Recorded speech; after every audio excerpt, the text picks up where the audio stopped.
A man dropped a $100 bill into a teacup and waited until the entire note was thoroughly soaked before fishing it out with satisfaction. He then unfolded the bill. The once crisp new note had become an old-looking piece of currency. He proceeded to throw all the bills into the tea water, then retrieved them and hung them on a clothesline, using a hairdryer to dry them one by one. The bills in their hands were all freshly made counterfeits. Compared to new bills, old-looking currency was much less likely to attract attention. To test the quality of this batch of counterfeit money, the two men came to a store. Jack handed over the fake bill, but unexpectedly, the shopkeeper stopped the moment he received the money. This completely panicked Jack. Seeing something was wrong, John immediately rushed forward and pulled Jack away from the shopkeeper's hands. The two brothers took advantage of the chaotic crowd to escape the danger. John looked at the counterfeit money in his hand and began to think. It turned out they had been wrong from the very beginning. Indian banknotes use a special type of cotton pulp paper. This paper feels vastly different from ordinary wood pulp paper.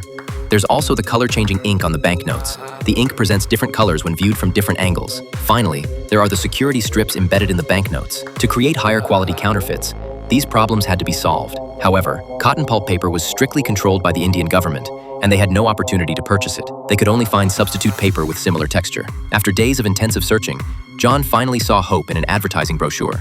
They layered 2 sheets of paper together, bleached the paper, printed each side separately, punched holes in the front, inserted security strips, and finally glued everything together. This created a perfect sandwich-structured banknote. Having solved the paper problem, they mixed metallic paint and ink to achieve a color-changing effect convincing enough to fool anyone. They then applied a coat of varnish to make the bills feel crisp. A perfectly deceptive counterfeit note was complete. To verify the quality of the banknote, they once again came to that street-side store.